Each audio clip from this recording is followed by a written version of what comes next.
నమస్కారం అండి. నేను డాక్టర్ మోవా శ్రీనివాస్ అండి. నేను కార్డియాలజిస్ట్‌ని. గత 3, 4 సంవత్సరాలుగా ఎస్పెషల్లీ ఒక 2 సంవత్సరాల క్రితము సడన్‌గా తక్కువ వయసు ఉన్న వాళ్ళలో, యువతలో ఎక్కువగా హార్ట్ అటాక్స్ వస్తున్నాయని, ఇవి జిమ్ చేస్తే వస్తున్నాయని, ఎక్సర్సైజ్ చేస్తే హార్ట్ అటాక్‌లు వస్తాయని చెప్పేసి ఒక ప్రముఖ కన్నడ సినిమా తార చనిపోవడంతో ఇవన్నీ కూడా బాగా ఎక్కువగా ప్రాచుర్యంలోకి వచ్చి మాట్లాడటం మొదలుపెట్టారు. జిమ్ చేయడం గుండెకి హానికరము, జిమ్ చేస్తే హార్ట్ అటాక్లు వస్తాయి అన్నంతగా వేరియస్ న్యూస్ ఛానళ్ళు ఇవన్నీ కూడా ప్రచారం చేయడం అంటూ జరిగింది. దీనికి నేను కూడా రకరకాల ఎక్స్ప్లెనేషన్స్ ఇవన్నీ ఇచ్చుకుంటూ వచ్చాం. కానీ ఇది నిన్ననే ఒక యువకుడికి ఇలా జరగడం చూశాను. సో దీని గురించి మనం డిస్కస్ చేస్తే ఈ ఒక్క కేసు నుంచే మొత్తం మనం జిమ్ వల్ల వచ్చిన హార్ట్ అటాక్లు మొత్తం కూడా మనం అనలైజ్ చేసి దానివల్ల మనం నేర్చుకోవడంతో దీనిలో అరిగిపోతుంది. సో నిన్న ఒక రోజు క్రితం పొద్దున్న 8 గంటలకి ఒక 34 ఏళ్ల యువకుడు జిమ్కి వెళ్ళి అతను వెయిట్స్ కూడా చేయలే, మామూలుగా కాలిస్థెనిక్స్ అంటారంటే జంపింగ్ జాక్ చేయడం, ఇట్లా మామూలుగా అంటే రకరకాల వెయిట్స్ కాకుండా శరీరంతో చేసేట్టు మన బాడీ వెయిట్తో చేసేటట్టు ఎక్సర్సైజెస్ అన్నీ ఒక 50 నిమిషాల పాటు చేశాడు. చేసినప్పుడు అతనికి ప్రాబ్లం ఏం రాలే. చేసిన తర్వాత అతను మంచినీళ్ళు తాగడానికి జిమ్ బయటికి రాగానే ఛాతీలో నొప్పి మొదలైంది. నొప్పి మెల్లగా తీవ్రంగా నొప్పి రావడంతో అతను ఏం చేశాడు, వెంటనే ఇంటికి వెళ్ళి మామూలుగా రెస్ట్ తీసుకుంటే తగ్గిపోతాం కాస్త మంచినీళ్ళు మళ్ళీ తాగి రెస్ట్ తీసుకున్నాడు. రెస్ట్ తీసుకుంటున్నా కూడా నొప్పి తగ్గకపోగా తీవ్రంగా నొప్పి పెరిగిపోయింది. కోర్స్ ఇంట్లో తన భార్య ఉండడం వల్ల వెంటనే అతన్ని మా హాస్పిటల్కి తీసుకుని వచ్చింది. సో తీసుకుని వచ్చినప్పుడు తీవ్రమైన నొప్పితో అతను ఇక్కడ దొల్లుతున్నాడు, అంత తీవ్రమైన నొప్పి అన్నమాట. సో అప్పుడు అతను ఈసీజీ చూడగా అతనికి హార్ట్ అటాక్ వచ్చినట్టుగా ఈసీజీలో తెలిసింది. గుండె బలం ఈకోలో చూడగా గుండె బలం కూడా తగ్గింది. అంతేకాకుండా బీపీ మామూలుగా మీకు తెలిసిందే 120, 130 ఉండాల్సిన బీపీ 60-70కి బీపీ తగ్గిపోయింది. సో హార్ట్ అటాక్ రావడం, తీవ్రమైన ఛాతీలో నొప్పి రావడం, బీపీ బాగా తగ్గిపోయి ఉండడం, ఇవి మనం వచ్చినప్పుడు మనం గమనించడం జరిగింది. సో వెంటనే కోర్స్ అతనికి నొప్పి తగ్గడానికి రకరకాల ట్రీట్మెంట్లు ఇంజక్షన్లు ఇచ్చినా కూడా తీవ్రమైన నొప్పి తగ్గట్ల. ఎందుకు, ముందు అతను నొప్పి తగ్గిన తర్వాత కదా. సో అతన్ని మత్తుమందు ఇచ్చి పడుకోబెట్టాల్సినంత తీవ్రమైనటువంటి నొప్పి వచ్చింది. సో అంత ఇంజక్షన్ ఇచ్చి అతన్ని కాన్షియస్నెస్ తగ్గించి, అంటే మత్తుమందు ఇచ్చి పడుకోబెడితే కానీ నొప్పి తగ్గల, అంత తీవ్రమైన నొప్పి వచ్చింది బాగా. సో ఈలోపుగా అతన్ని స్టెబిలైజ్ చేసుకుంటూ అతని భార్యను పిలిచి అడిగాం. సో ఏమిటమ్మా, ఎలా మొదలైంది అంటే ఆమె చెప్పింది ఏంటంటే, కోర్స్ ఆ తర్వాత ఇదంతా ప్రొసీజర్ అయిపోయిన తర్వాత మళ్ళీ పేషెంట్తో మాట్లాడితే అతను కొన్ని డీటెయిల్స్ చెప్పాడు. చివరికి టూకీగా మనకు తెలిసిన బ్యాక్గ్రౌండ్ హిస్టరీ ఏమిటంటే, ఈ 34 ఏళ్ళ యువకుడి తండ్రి కరెక్ట్గా ఇదే వయసులో 30 ఏళ్ళ అటు ఇటుగానే ఆయన కూడా సడన్గా మృతి చెందారు. ఆ రోజుల్లో ఏమైందో తెలియదు కానీ సడన్గా మృతి చెందడం అంటూ జరిగింది. సో ఇతనికి షుగర్ లేదు, బీపీ లేదు, సిగరెట్ తాగడు. ఒక హిస్టరీ ఏమిటి, తండ్రికి హార్ట్ అటాక్ వచ్చి ఉండడం. సో అతను మామూలుగా ఉన్నప్పుడు ఒక 3 ఏళ్ల క్రితం ఒకరోజు క్రికెట్ ఆడుతున్నాడు. క్రికెట్ ఆడుతుంటే సడన్గా పొట్ట పైభాగంలో తీవ్రమైన నొప్పి వచ్చింది. నొప్పి వచ్చి చెమటలు బట్టి అక్కడ క్రికెట్ పిచ్ మీద కొలాప్స్ అయ్యాడు. కొలాప్స్ అయితే ఫ్రెండ్స్ అందరూ కలిసి దగ్గరున్న హాస్పిటల్ తీసుకెళ్లారు. తీసుకెళ్తే ఆ హాస్పిటల్ వాళ్ళు ఏమన్నారు, ఇది గ్యాస్ నొప్పి అయ్యా అని చెప్పేసి గ్యాస్ సంబంధించి ఇంజక్షన్ ఇచ్చి అతనికి బాగానే ఉంది అంటే కాసేపు నొప్పి తగ్గింది. సరే అతను తెలివిలోకి వచ్చాడు. సో గ్యాస్ నొప్పి అయ్యా, ఇంజక్షన్ ఇచ్చాం, తగ్గిపోయిందని చెప్పారు. సో అక్కడితో స్టోరీ క్లోజ్ అయింది. తర్వాత అంటే ఇదేజ్ 2 ఏళ్ళు లేదు, 2 ఏళ్ళ క్రితం ఇది జరిగింది. ఆ తర్వాత బాగానే ఉన్నాడు. ఇతను రొటీన్గా ఇతను ఒక హైదరాబాద్లో గవర్నమెంట్ ఆఫీస్లో ఉద్యోగి, ఇంజనీర్ నిజానికి. సో 2 నెలల క్రితం ఆఫీస్లో అందరూ రక్త పరీక్షలు చేసుకుంటే రక్తంలో కొలెస్ట్రాల్ చాలా ఎక్కువగా ఉందయ్యా అని ఆ రక్త పరీక్ష చేసిన వాళ్ళు ఇతనికి చెప్పారు. కానీ అతను దాని నుంచి పెద్ద పట్టించుకోకుండా మందులు ఏం తీసుకోలేదు, అది పక్కన పెట్టేశాడు. సో బాగానే ఉన్నాడు. దాని తర్వాత ఇవాళ ఇది జరిగింది.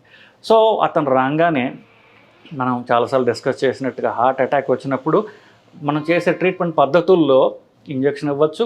కానీ బెస్ట్ పద్ధతి ఏమిటి, ఏదైతే రక్తనాళం బ్లాక్ అయిందో అది ఐడెంటిఫై చేసి దాన్ని వెంటనే క్లీన్ చేయటం అనేది బెస్ట్ పద్ధతి. దాన్ని యాంజియోప్లాస్టీ అంటారు. హార్ట్ అటాక్ వచ్చినప్పుడు చేసే దాన్ని ప్రైమరీ యాంజియోప్లాస్టీ అంటారు. బేసికలీ హార్ట్ అటాక్ వచ్చినప్పుడు త్వరగా గనక హాస్పిటల్కి తీసుకురాగలిగితే, కనీసం 3 గంటల లోపల హాస్పిటల్ తీసుకురాగలిగితే ఎంత పెద్ద హార్ట్ అటాక్ అయినా మనం రివర్స్ చేయొచ్చు అనడానికి ఒక ప్రధాన ప్రైమ్ ఎగ్జాంపుల్ నేను చెప్పబోయే ఈ స్టోరీ. సో అతను వచ్చాడు, పరిస్థితి చెప్పాం, వాళ్ళకి చెప్పంగానే వాళ్ళు వెంటనే మీకు మా హాస్పిటల్ అంటే వాళ్ళకు ఉన్నటువంటి నమ్మకం వల్ల మీరు ఏం చేస్తే మాకు అది మంచిదండి, వెంటనే అతనికి యాంజియోగ్రామ్ చేసి మనం చూద్దాం, స్టెంట్ అవ్వాలంటే మీరు ఏం చెప్తే అది చేద్దాం అన్నారు కాబట్టి వెంటనే అతను యాంజియోగ్రామ్ చేశాం. సో యాంజియోగ్రామ్లో ఏముందో ఇప్పుడు మీకు చూపిస్తాను. సో మొదట ఇతనికి యాంజియోగ్రామ్లో ఏముందో చూసే బదులు నార్మల్ యాంజియోగ్రామ్లో ఏముంటుందో ఒక్కసారి మళ్ళీ మనం తిరిగి పరిశీలిద్దాం. సో ఇది నార్మల్ యాంజియోగ్రామ్ అది. సో ఈ యాంజియోగ్రామ్లో మీరు చూసినట్లయితే ఇది ఎడం పక్కన రక్తనాళం, దీనికి గుండె ముందు భాగంలో ఒక బ్రాంచ్ ఉంటుంది, గుండె పక్కన భాగంలో ఒక కొమ్మ ఉంటుంది. సో కోర్స్ దీనికి మధ్యలో కూడా ఒకటి ఉందనుకోండి. ఇది గుండె ముందు భాగంలో పోయేటటువంటి రక్తనాళం, ఇది కుడి పక్కన రక్తనాళం. సో నార్మల్ కుడి పక్కన రక్తనాళం ఇట్లా ఉంటుంది.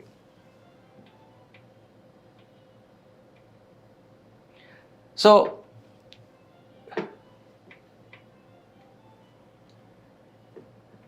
నార్మల్గా కుడి పక్కన ఉండే రక్తనాళం అర్ధచంద్రాకారంలో సి ఆకారంలో ఇట్లా ఉంటుంది. ఇది ఒక్కసారి మీరు మనసులో ఒక్క నిమిషం ఉంచుకున్నట్లయితే మన స్టోరీ ఎవరి గురించి చెప్తున్నానో అతనికి యాంజియోగ్రామ్లో ఏముందో ఇప్పుడు మీరు ఈజీగా మీరు తేడాని మీరు గమనించగలరు. సో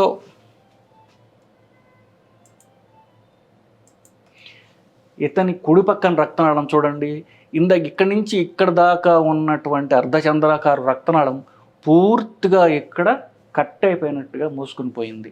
దీనికి పూర్తిగా 100% బ్లాక్ వచ్చింది. దీన్ని మనం హార్ట్ అటాక్ అంటాం. ప్రీవియస్ వీడియోస్లో మనం దీన్ని డిస్కస్ చేసాం.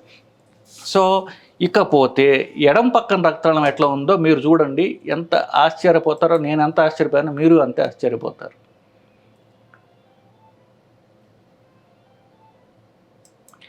సో ఇందాక మీరు చూసినటువంటి ఎడం పక్కన రక్తనాళాన్ని మీరు ఒకసారి గుర్తు తెచ్చుకున్నట్లయితే ఇది ఎడం పక్కన మెయిన్ రక్తనాళం. గుండె ముందు భాగంలో ఒక రక్తనాళం ఉంటుంది, గుండె పక్కన ఒక రక్తనాళం ఉంటుంది.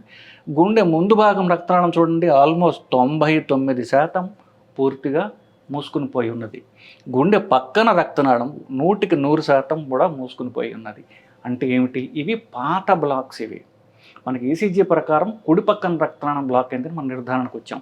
మరి ఈ పూర్తి బ్లాక్స్ ఏమిటంటే ఇవి అంతకుముందే వచ్చినటువంటి పాత హార్ట్ అటాక్స్. ఒకటి పూర్తిగా 100 ఆల్మోస్ట్, ఒకటి 100%, ఒకటి 99%. అంటే ఎవరికన్నా సడన్గా జిమ్లో హార్ట్ అటాక్ రావాలి అంటే అది అతనికి ఉన్నటువంటి హార్ట్ బ్లాక్స్ వల్ల వస్తుంది. అతనికి ఆల్రెడీ ముందే ఉన్నటువంటి హార్ట్ బ్లాక్స్ వల్ల వస్తుంది తప్ప ఆ రోజు చేసిన ఎక్సర్సైజ్ వల్ల హార్ట్ అటాక్ కొత్తది రాదు. ఆల్రెడీ జబ్బు ఉంటే ఆ జబ్బు పెరుగుతుంది, హార్ట్ అటాక్ కింద పరిణమిస్తుంది అది బేసికలీ. సో ఆల్రెడీ 2 హార్ట్ అటాక్లు వచ్చాయి, నిన్న 3వ హార్ట్ అటాక్ వచ్చింది. సో ఇది మామూలు మనుషులు జిమ్ చేస్తే హార్ట్ అటాక్ ఎందుకు వస్తుంది? మామూలు గుండెలకి హార్ట్ అటాక్ రాదు.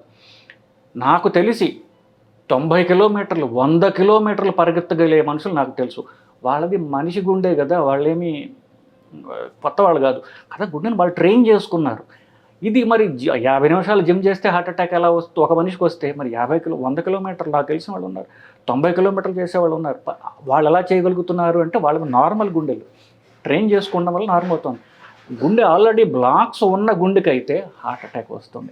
అది తెలుసుకోవాల్సి. అంటే మీరు జిమ్ కానీ ఎక్సర్సైజ్ మొదలుపెట్టే ముందు గుండెని పరీక్ష చేసుకోవడం ఒకసారి మంచిది అనడానికి ఇది ప్రధానమైనటువంటి ఒక క్లాసిక్ ఎగ్జాంపుల్ అనమాట. సరే, అఫ్కోర్స్ ఇవి పాత బ్లాక్స్ ఉన్నాయి. సో మనం ఏం చేసాము, ఫస్ట్ ఎప్పుడు కూడా హార్ట్ అటాక్ ఏదైతే వస్తుందో ఆ రక్తనాళాలను క్లీన్ చేయడం అనేది పరిపాటి. సో దాన్ని అలాగే ప్రొసీడ్ అయ్యాం మనం. నేను చెప్పినట్టు కుడి పక్కన రక్తనాళం బ్లాక్ అయింది కదా. సో మనం ఏం చేసాం, కుడి పక్కన రక్తనాళంలో ఈ నల్ల చొక్క ఉన్నటువంటి ఒక ట్యూబ్ సహాయంతో దాన్ని పైనుంచి కింద దాకా రక్తం గడ్డని, కొలెస్ట్రాల్ని ఇదంతా కూడా పీల్చి దాన్ని రక్తనాన్ని క్లీన్ చేయడం అంటూ జరిగింది. మీరు చూడండి, ఇక్కడ ఈ నల్ల చొక్క ఉన్నటువంటి ట్యూబు ఇలా పైకి కిందకి కదలడం మీరు చూస్తున్నారు. అంటే ఏంటి, ఇది ఎక్కడైతే బ్లాక్ ఉన్నదో ఆ ఏరియాలో ఉన్నటువంటి రక్తనాళం అంతా శుభ్రంగా మనం క్లీన్ చేయడం అంటూ జరిగింది. దాని తర్వాత ఏమైందో ఎఫెక్ట్ మీరు చూడండి.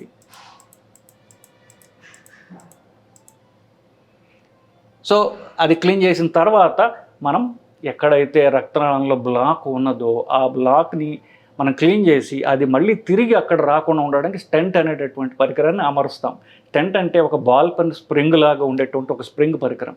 దాన్ని గుండెలో పెట్టి పెద్దది చేసి అది అక్కడ ఉండిపెట్టుకు చేస్తాం. ఇది చూడండి, ఈ స్టెంట్ చూడండి మెల్లగా పెద్ద అవుతుంది. చూసారా, ఇది పెద్దదైంది. సో ఇట్లా స్టెంట్ వేయటం వల్ల ఆ బ్లాక్ పూర్తిగా పోయింది. ఇప్పుడు ఎలాగైతే పూర్తిగా మూసిబడి ఉన్నటువంటిది మనం స్టెంట్ వేసిన తర్వాత ఎలాగొచ్చిందో ఒక్కసారి మీరు చూస్తే మీకు అర్థమవుతుంది.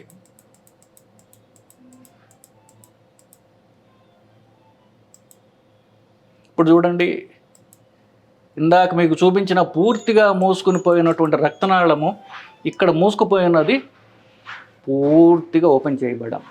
సో పూర్తిగా రక్తనాళం హార్ట్ అటాక్ రివర్సల్ చేయబడింది. పూర్తి హార్ట్ అటాక్ని క్లీన్ చేసి వేయడం ద్వారా పూర్తిగా వచ్చిన హార్ట్ అటాక్ క్లీన్ చేసాం. కానీ కింద బ్లాక్స్ మధ్య మధ్యలో బ్లాక్స్ అన్నీ మనకి తెలుస్తున్నాయి. ఇది ఆల్రెడీ ఉన్న బ్లాక్స్ మీద వచ్చిన హార్ట్ అటాక్. నార్మల్గా గుండె ఎక్సర్సైజ్ చేస్తే వచ్చిన హార్ట్ అటాక్ కాదు, ఆల్రెడీ తీవ్రమైన బ్లాక్స్ ముందే ఉన్నాయి. అది తెలుసుకోవాల్సినటువంటి విషయం. సో ఇతనికి వయసు 34, హార్ట్ అటాక్ వచ్చింది, బీపీ బాగా తగ్గిపోయింది. సో ఇప్పుడు పక్కనే మనం క్లీన్ చేసాం, కానీ ఎడం పక్కన కూడా తీవ్రమైన బ్లాక్స్ ఉన్నాయి కదా. సో ఎప్పుడైతే గుండెకి హార్ట్ అటాక్ వచ్చిన తర్వాత యాంజియోగ్రామ్లో ఎక్కువ బ్లాక్స్ ఉన్నాయనుకోండి, ముందు హార్ట్ అటాక్ వచ్చిన బ్లాక్నే క్లీన్ చేయాలి.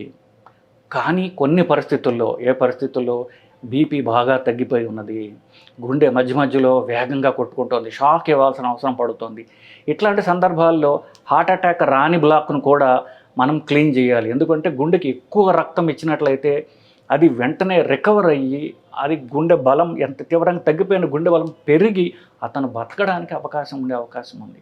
సో వయసు తక్కువ, గుండె బలం తగ్గిపోయింది, బీపీ తగ్గిపోయింది. అలాంటప్పుడు హార్ట్ అటాక్ రాకుండా ఉన్నటువంటి రక్తనాళం కూడా మనం క్లీన్ చేసి స్టెంట్ వేసినట్లయితే మనం అతన్ని బతకడానికి 100% ఛాన్స్ ఇచ్చిన వాళ్ళు అవుతాం. కాబట్టి ఇతనికి ఎడం పక్క ఉన్నటువంటి తీవ్రమైన బ్లాక్ను కూడా ఓపెన్ చేయడం అంటూ జరిగింది. ఇది మామూలుగా జరగదు. ఇతనికి బీపీ బాగా తక్కువ ఉన్నది, తీవ్రమైన నొప్పి ఉన్నది, బీపీ బాగా తక్కువ ఉన్నది. కాబట్టి ఇతన్ని మనం ఇంప్రూవ్ చేయడానికి మ్యాక్సిమం ఛాన్స్ ఇవ్వడానికి ఎడం పక్కన బ్లాక్ కూడా మనం ట్రీట్ చేసాం.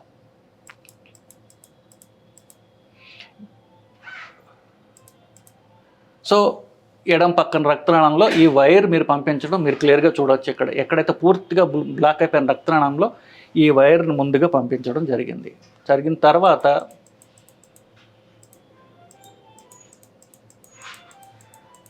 వైర్ కిందకి పూర్తిగా వేసేసి మనం ఈ 2 చుక్కల మధ్యన ఉన్నది ఒక బెలూన్ అన్నమాట. ఆ బెలూన్ సహాయంతో మొత్తం ఇది సంవత్సరాల తరబడి, కనీసం చెప్పాడు చూసారా, మనకు గుర్తున్నట్లయితే క్రికెట్ పిచ్ ఇన్సిడెంట్. సో ఆ క్రికెట్ పిచ్లో వచ్చినటువంటి హార్ట్ అటాక్ 3 ఏళ్ల క్రితం హార్ట్ అటాక్, దాన్ని ఈ బెలూన్ సహాయంతో మనం మెల్లగా క్లీన్ చేస్తున్నాము. క్లీన్ చేసి తర్వాత ఇందాక చూసినట్టుగానే క్లీన్ చేసిన తర్వాత ఇక స్టెంట్ వేయడం అనేది ఈ పాటికి మీకు అర్థమైపోయి ఉంటుంది. మీరు చాలామంది సగం కార్డియాలజిస్టులు అయిపోయి ఉంటారు కదా మన వీడియోలు చూసి. సో దాన్ని క్లీన్ చేసిన తర్వాత చక్కగా రక్తనాళం ఓపెన్ అయిపోవటం మీరు చూస్తున్నారు. ఇప్పుడు దాన్ని మనం స్టెంట్ వేయడం ద్వారా పూర్తిగా రక్త ప్రసారాన్ని మనం పునరుద్ధరిస్తాము. ఇది స్టెంట్.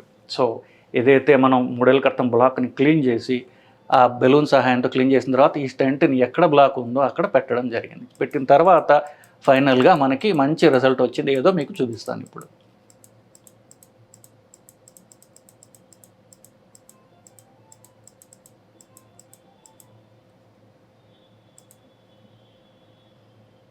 ఇందాక చూడండి, పూర్తిగా 99% మూసుకుని పోయిన రక్తనాళం చక్కగా పూర్తిగా నార్మల్గా వచ్చింది. సో 2 హార్ట్ అటాక్లు ఒకేసారి మనం డీల్ చేయాల్సిన అవసరం వచ్చింది. సో ఇది అయిపోయిన తర్వాత వెంటనే అతని నొప్పి పూర్తిగా తగ్గిపోయింది, లేచి కూర్చున్నాడు.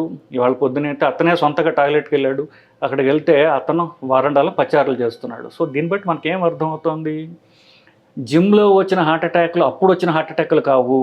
ఆల్రెడీ తీవ్రమైన బ్లాక్స్ ఉన్నప్పుడు అవి జిమ్లో పెరుగుతాయి తప్ప పూర్తిగా నార్మల్ హార్ట్ అటాక్ వచ్చే అవకాశం జిమ్లో అనేది చాలా చాలా చాలా అరుదుగా వస్తుంది.